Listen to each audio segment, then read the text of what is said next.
Kedudukan Nabi Isa atau Yesus dalam Islam itu sangat terhormat, sangat mulia sekali. Kami tidak sah menjadi seorang Muslim apabila mengingkari kerasulan Nabi Isa itu.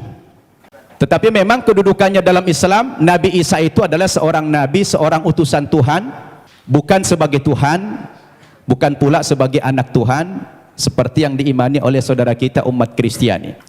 Tidak sah iman umat Islam kalau tidak percaya kepada Yesus sebagai seorang rasul, sebagai seorang nabi. Nah, di sini yang berbeda. Kenapa berbeda? Karena bagi keyakinan orang Kristen, Yesus itu bukan sekedar utusan. Sekalipun utusan dari segala utusan atau utusan yang ilahi. Kenapa? Karena tidak ada utusan seperti Yesus yang pernah hadir dalam sejarah dunia ini. Kenapa? Karena Yesus itu diutus datang dan keluar dari Bapa, turun dari Bapa ke tengah-tengah dunia, mengambil rupa sebagai seorang manusia melalui janin Bunda Maria, dilahirkan dan menjadi manusia. Dia turun dari surga, bahkan dia datang dan keluar dari Allah itu sendiri. Pertanyaan saya, adakah nabi, adakah utusan, adakah rasul di dunia ini yang sehebat itu?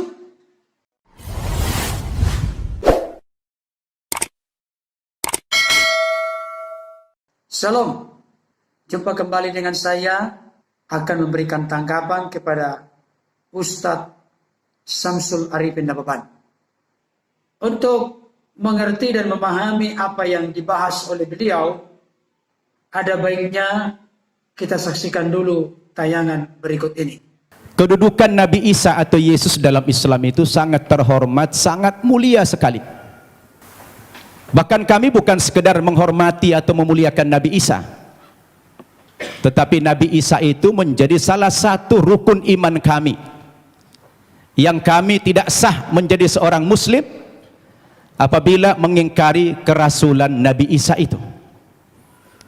Tetapi memang kedudukannya dalam Islam, Nabi Isa itu adalah seorang nabi, seorang utusan Tuhan, bukan sebagai Tuhan, bukan pula sebagai anak Tuhan, seperti yang diimani oleh saudara kita umat Kristiani.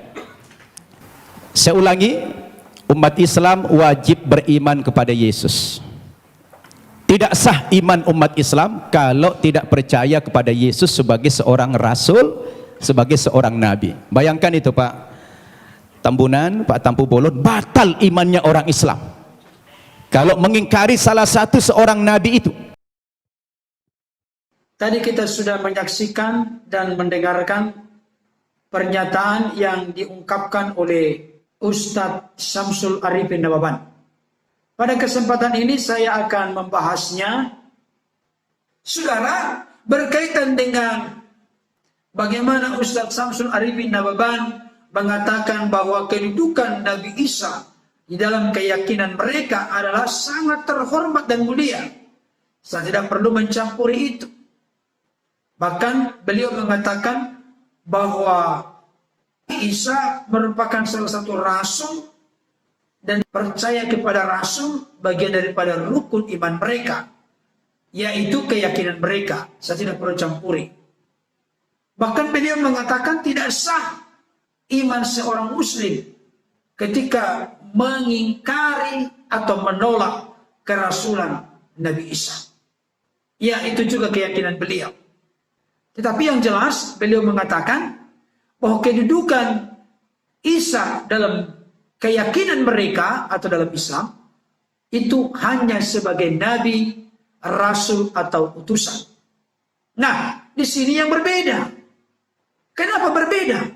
Karena bagi keyakinan orang Kristen, Yesus itu bukan sekedar utusan.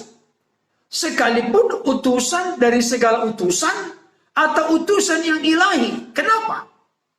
Karena tidak ada utusan seperti Yesus yang pernah hadir dalam sejarah dunia ini dalam konteks pengertian pemahaman kekristenan. Kenapa? Karena Yesus itu diutus datang dan keluar dari Bapa, turun dari Bapa ke tengah-tengah dunia, mengambil rupa sebagai seorang manusia melalui janin Bunda Maria, dilahirkan dan menjadi manusia. Dia turun dari surga, bahkan dia datang dan keluar dari Allah itu sendiri. Pertanyaan saya, adakah nabi, adakah utusan, adakah rasul di dunia ini yang sehebat itu? Yang saya mengerti dan pahami, seluruh nabi, seluruh utusan, seluruh rasul itu lahir dari kandungan ibunya atas hasil hubungan biologis. Tapi Yesus itu adalah utusan ilahi yang turun dari sorga, yang datang dan keluar dari Allah.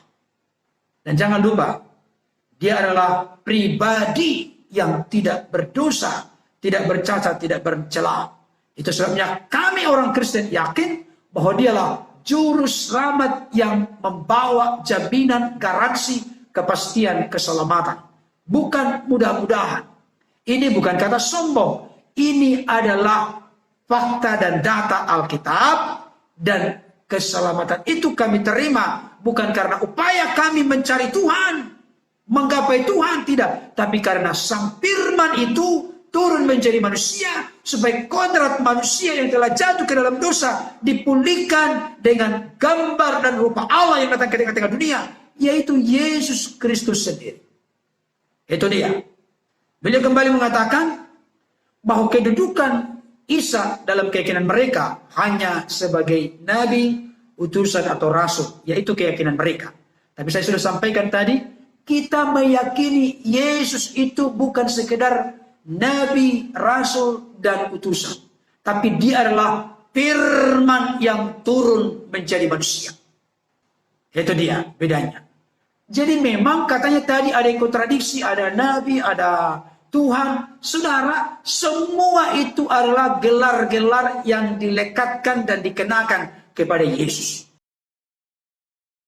Jadi tidak ada yang kontradiksi di situ. Tidak ada yang bertolak belakang.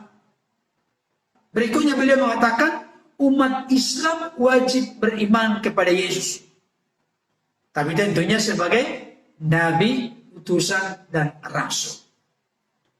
Batal iman orang Islam kalau mengingkari Isa sebagai nabi dan rasul. Ya sudah, kalau memang itu keyakinannya. Tapi yang jelas, kekristenan bukan sekedar meyakini Yesus sebagai nabi, rasul, dan utusan, tapi sebagai juru selamat, sebagai Tuhan, Lord, Kurios, pemimpin, raja, penguasa, anak Allah, firman Allah, Mesias anak Allah yang hidup, pokok anggur yang benar, terang dunia, kebangkitan dan hidup, gembala yang baik, dan seterusnya. Saya mau kasih tahu, itu bukan sekedar menunjukkan kemanusiaan Yesus, tapi itulah yang disebutkan dalam perjanjian lama. Ehyeh aser ehyeh. Aku adalah aku. Itu dia. Aku yang ada, aku yang sudah ada, aku yang akan datang, dan aku selamanya.